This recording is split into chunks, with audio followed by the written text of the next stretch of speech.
Thaís, você tem uma história. Você conhece Jesus criança.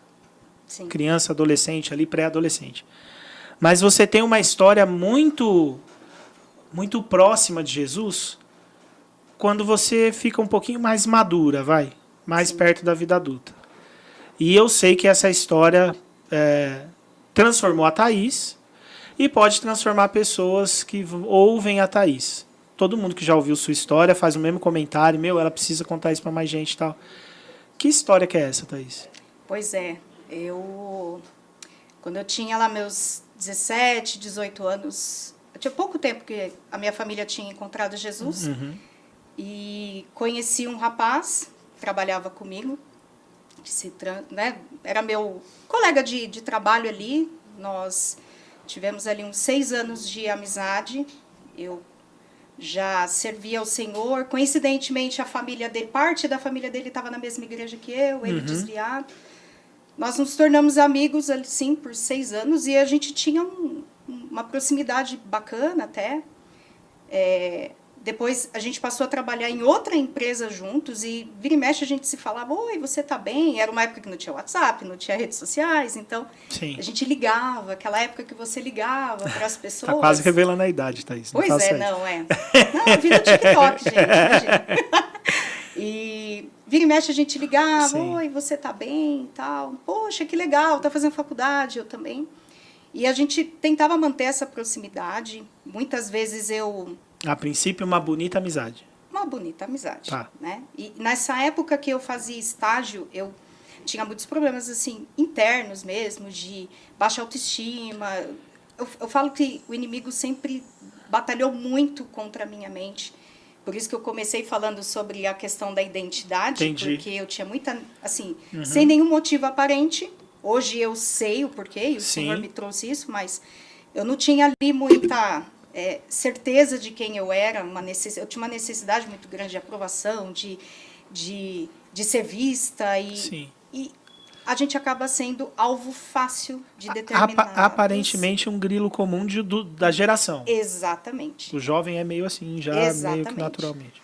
E eu fazia ali um colégio técnico já na área de TI, aquela coisa toda, mas não era um colégio tão bom, então assim, eu não aprendia muita coisa. Então, quando eu fui fazer esse estágio, que já foi assim, milagre de Deus de eu ter conseguido essa oportunidade ali nos Correios, na Leopoldina, aquele prédio, eu já me sentia totalmente inferiorizada perto dos outros estagiários, aquela coisa toda, todo mundo sabia fazer. E eu falava, meu Deus, eu não sei, eu sou burra, eu sou isso, aquilo. E esse colega foi, assim, uma das únicas pessoas que tinha paciência, vinha, me ajudava, me ensinava. E foi por isso que a gente acabou desenvolvendo uma amizade. E assim, eu o via como um irmão, né? Crescido na igreja, família toda cristã também. Mas ele estava desviado. Então eu tinha para mim que Deus tinha um propósito de eu trazê-lo para perto, aquela coisa toda. Entendi. Né? Então falava ali de Jesus, tudo, mas tudo dentro de uma certa limitação, porque eu também não tinha tanta profundidade de vida com o Senhor. Entendi. Né? Aquela coisa de você servir a Deus, mas não tinha intimidade. Hoje é mais fácil você enxergar os sinais. Exatamente. Então, assim, o quão despreparado nós ficamos, né? Então, assim, um crente que não tem rotina de oração, de devocional, de ler a palavra, ele está desprotegido. Né? Ele não tem visão de si mesmo, ele não tem visão do mundo. Você estava morna. Exatamente. E o morno não esquenta o frio. Frequentava com a minha mãe, a igreja, minha irmã, a gente ia em muitos cultos. O Senhor já me trazia na palavra, olha, você vai pregar o evangelho, você vai pregar o evangelho. Promessa, então, tinha já promessa. Tinha promessa, então eu já sabia. Mas eu não sabia qual era o caminho para essa até promessa. chegar nisso. Entendi. Né? E Deus, ele usa as nossas fraquezas para manifestar a sua glória e... Uau, que frase. Não tem como, né? E muitas vezes, hoje eu vejo isso, né? Eu falo, Senhor, será que é só porque eu errei? Ou o Senhor já tinha traçado ali, né? Então, de qualquer forma, o Senhor sempre tem um plano B para nós, né? Que muitas vezes a gente opta... É B só para nós, né? É o B só para nós, pra né? ele é sempre a gente o A, opta né? por uma coisa, mas o Senhor já tem tudo ali traçado, sim. né? Então, desde o início, eu sempre aceitei isso. Falei, Senhor, eu quero, eu aceito. Uhum. Mas, ali no meu dia a dia, faltava muito. Faltava autoconhecimento, faltava conhecimento da palavra. Mas eu servia ao Senhor. Mas isso atrapalhava na sua convicção, você acha? Na minha identidade, sim, sim. Mas na sua convicção de, não, eu sou filha, mesmo imatura, você Não, estava isso bem. sempre teve firme. Entendi. Graças a Deus, assim, nunca me desviei. Tá bom, Né? Legal. Mas faltava o aprofundamento. entendi. Que eu tenho certeza que... Se assim, tivesse... até porque, mesmo assim, Deus foi muito claro comigo durante toda a jornada, né? Então, É legal falar isso. assim, hoje eu olho para trás e falo, Senhor, assim, se eu colocava quase outdoor. E quantas vezes a gente passa por situações na vida em que Deus está alertando, Deus está dizendo, mas você tem tantas outras questões, o seu emocional fala muito alto, né? Uhum. E por eu ter esses desajustes emocionais, essas carências, essas inconsistências, eu acabava colocando todas as emoções na frente do espiritual. Então, hoje a minha oração é todos os dias, Senhor, eu quero ser uma mulher guiada pelo Espírito, antes de ser guiada pelas emoções. Sim. E tem sido a minha busca. Uhum. Né? E aí, essa amizade... E essa amizade foi andando, acho que quando ele tinha, acho que a gente já tinha uns 3 anos assim, de amizade, eu soube que ele estava namorando, né?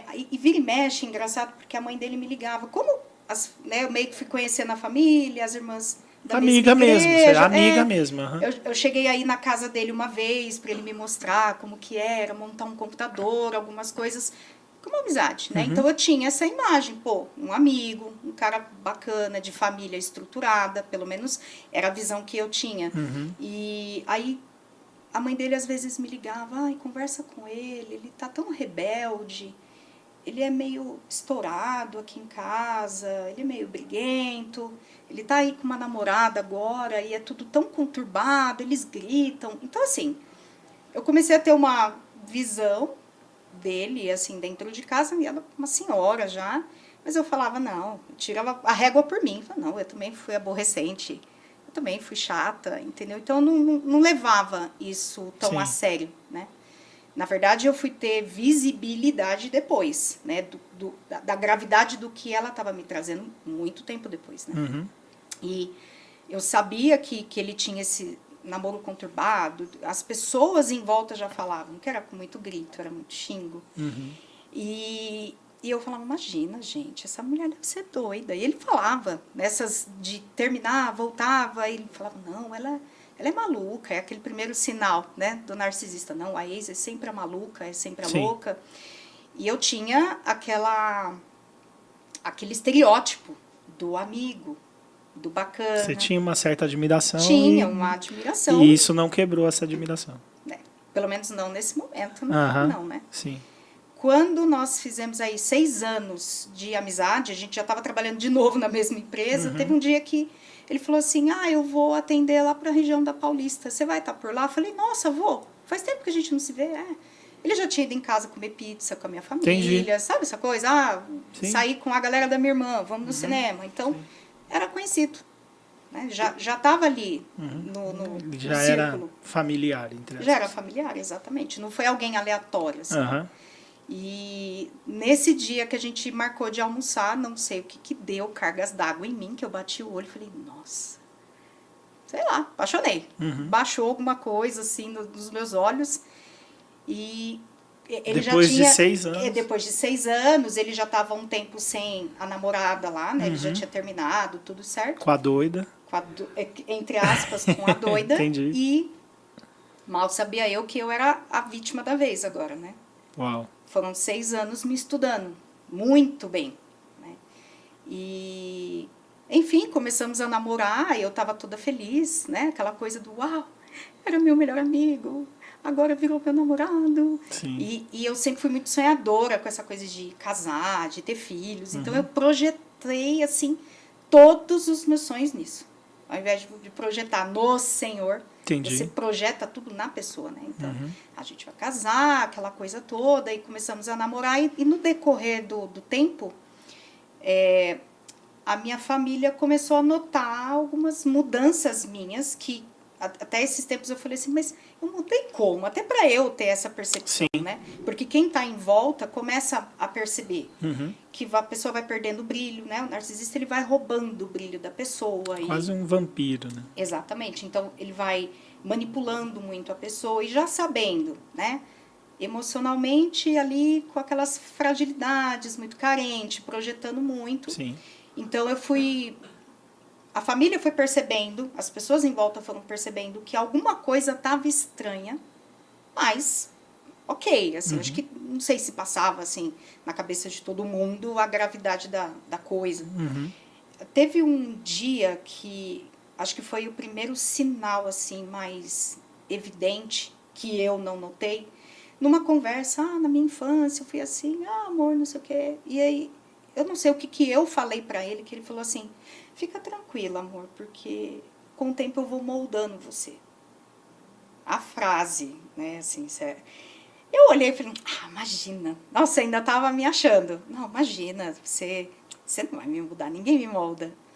Então, assim, ele já Caraca. começou a dar ali, assim, spoilers gritantes, né? Sim. Moldar, você vai moldar outra pessoa, isso não existe. Isso é, assim, uma manipulação, né, num grau absurdo. Sim.